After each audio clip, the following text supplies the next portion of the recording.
নমস্কাৰ গুৰুত্বপূৰ্ণ ভিডিঅ'লৈ মই বিখাৰে সকলোকে পুনৰবাৰ স্বাগত জনাইছোঁ। কৃষ্ণকান্ত সন্দিকৈ ৰাজ্যিক মুক্ত বিশ্ববিদ্যালয়ৰ ফালৰ পৰা পুনৰবাৰ আপডেট আহি পৰিছে আমাৰ হাতত। ইতিমধ্যে নটিফিকেশ্যন আহিছিল 21/1/2025 নটিফিকেশ্যন। ইয়াত উল্লেখ কৰা হৈছে it is hereby informed to all the concern that the degree third semester NAP syllabus and master degree third semester NAP syllabus regular course examinations 2024 and the back examinations of degree and master degree third semester non-NAP syllabus examinations 2024 and degree all course examinations 2024 are purposed to commence in May 2025. গতিকে মে 2025 কোন কোন প্ৰগ্ৰেমৰ বা কোন semester পৰীক্ষা অনুষ্ঠিত হ'বলৈ গৈ আছে, degree third semester NAP syllabus আৰু master degree third semester NAP syllabus তাৰ সমান্তৰালকৈ ৰেগুলাৰ কোৰ্ছ আৰু যিখিনি বেক এক্সাম আছে বেক এক্সাম থকা কেণ্ডিডেটসকলৰ পৰীক্ষা অনুষ্ঠিত হ'ব। লগতে degree third semester non NAP syllabus examination 2004 আৰু ডিগ্ৰী অল কোৰ্ছৰ এক্সাম অনুষ্ঠিত হ'বলৈ গৈ আছে মে 2025ত।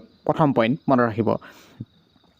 তাৰ পাছতেই the learners who desire to appear in the said examination as back candidates will have to pay the required examination fees in online mode as per the date fixed and mentioned below.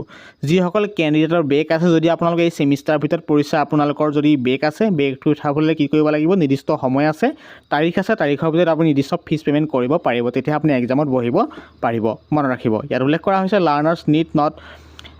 Learners need to refer to the note given below. গতিকে তলত note এটা উল্লেখ কৰিছে, নোটটো পঢ়িবলৈ সকলোকে অনুৰোধ জনাইছে আৰু ৰেফাৰ কৰিছে।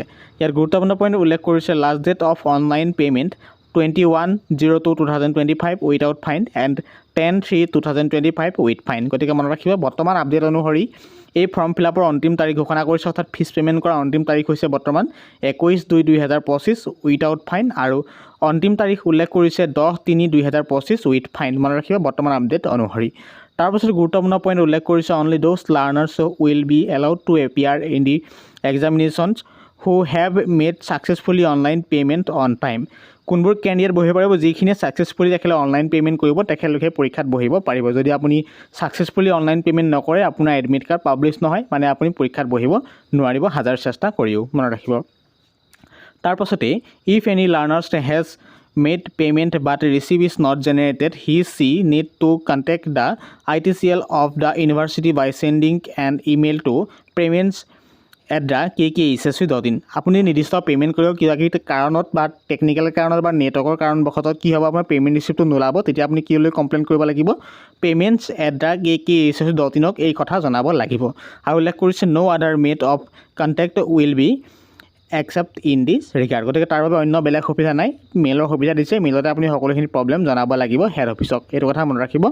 তাৰপিছত গুৰুত্বপূৰ্ণ পইণ্ট উল্লেখ কৰিছে learner need not fill up any examination form. গতিকে লাৰ্ণাৰসকলে কোনো ধৰণৰ এক্সামৰ বাবে ফৰ্ম ফিল আপ কৰা আৱশ্যক নাই, মুঠতে আপুনি ফিজ পে'মেণ্ট কৰিলে সকলোখিনি কাম হৈ যাব।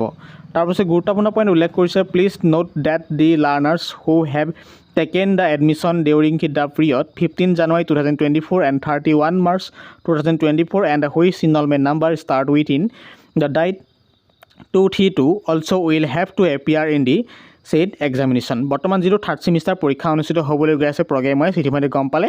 আৰু যদি আপোনালোকে এডমিশ্যন কৰিছিল বা নামভৰ্তি কৰিছিল 15 জানুৱাৰী 2024 পৰা 31 মাৰ্চ 2024 ভিতৰত, তেতিয়া আপুনি এই পৰীক্ষাত বহিব লাগিব। আপোনাৰ যদি ইনৰলমেণ্ট নম্বৰ 232 ষ্টাৰ্ট হৈছে, পৰীক্ষাৰ বাবে এলিজিবল, এই পৰীক্ষাত বহিব লাগিব। মনত ৰাখিব। ইয়াত দুটা কেটেগৰীৰ কথা উল্লেখ কৰিছে, জুলাই ছেশ্যনৰ কেণ্ডিডেটসকলে ইয়াত বহিব লাগিব আৰু লগতে জানুৱাৰী ফেব্ৰুৱাৰী যিখিনি ছেশ্যন আছিল, অৰ্থাৎ 15 জানুৱাৰী 2024 মাৰ্চ 2024 যদি আপুনি এডমিশ্যন লৈছিল জানুৱাৰী ছেশ্যনৰ, আপোনালোকে 232 যদি ইনৰলমেণ্ট নম্বৰ ষ্টাৰ্ট হৈছে, এই পৰীক্ষাত আপুনি বহিব লাগিব। মনত ৰাখিব। তাৰপিছত গুৰুত্বপূৰ্ণ পইণ্ট উল্লেখ কৰিছে নোটত coordinator are not required to send any hard or soft copy of examination statement to the university। এইটো কোঅৰ্ডিনেটৰসকলক স্পেচিয়েলি জনোৱা হৈছে। তাৰপিছত গুৰুত্বপূৰ্ণ পইণ্ট উল্লেখ কৰিছে regular learners of NAP syllabus who have taken online admission in third semester need not pay the exam fees again and need not fill up examination form। ঠিক একেদৰে যিখিনি থাৰ্ড ছেমিষ্টাৰ কেণ্ডিডেট আপোনালোকে NAP syllabus আপুনি admission কৰোঁতে সকলোখিনি আপোনালোকৰ নামত fees payment লৈ লোৱা হৈছে, বৰ্তমান কোনো আপোনালোকে পৰীক্ষাৰ বাবে এক্সাম ফৰ্ম ফিল আপ কৰা আৱশ্যক নাই, কোনো ফিজ পে'মেণ্ট কৰা আৱশ্যক নাই, মুঠতে আপোনাৰ বাবে এডমিট কাৰ্ড পাব্লিছ কৰিব, নিৰ্দিষ্ট সময় অনুযায়ী আপুনি এক্সাম চেণ্টাৰত গৈ বহি পৰীক্ষা দিলেই হৈ যাব। তাৰ পাছতে গুৰুত্বপূৰ্ণ পইণ্ট উল্লেখ কৰিছে enrolment numbers of degree and master degree learners of NAP syllabus eligible to appear this exam. গতিকে কোনবোৰ কেণ্ডিডেট বহিব পাৰিব, degree master degree NAP syllabus আপুনি যদি এই নম্বৰখিনি মিলে আপুনি পৰীক্ষাত বহিব পাৰিব।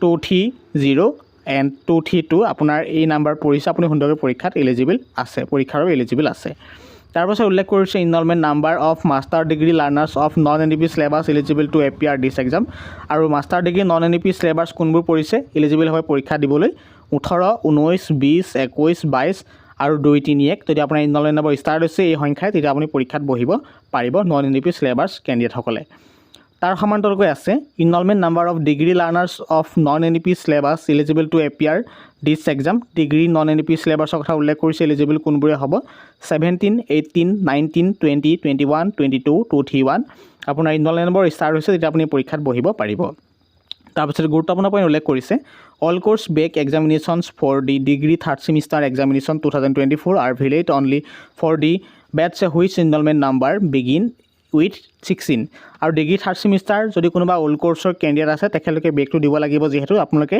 16 যাৰ ইনৰলমেণ্ট নম্বৰ ষ্টাৰ্ট হৈছে পৰীক্ষাত তেওঁহে এলিজিবিলিটি আছে মনত ৰাখিব সেইসকলে এলিজিবিলিটি আছে যাৰ ইনৰলমেণ্ট নম্বৰ 16 হয় মনত ৰাখিব অল্ড কোৰ্ছৰ বেক থাৰ্ড ছেমিষ্টাৰ ডিগ্ৰী তাৰপিছত উল্লেখ কৰিছে no exam for old course master degree as the tenure is over গতিকে মনত ৰাখিব no exam for old course master degree as the tenure is over এইটো স্পষ্টকৈ উল্লেখ কৰা হৈছে তাৰপিছত উল্লেখ কৰিছে examination centre changes are not permitted for this examination except for MBA and MSc IT learners who have enrolled at the KKSSU City Study Center Khanapara আকৌ কৈছে MBA and MSc IT learners admitted at the KKSSU City Study Center has to submit application at the KKSSU Study Center only for their examinations center change on or before 33 2025 গতিকে ইতিমধ্যে গম পাইছে অলপ টাৰ্মলেছ কণ্ডিশ্যনৰ কাৰণে অলপ ভইচটো খেলিমেলি হৈ গৈছিলে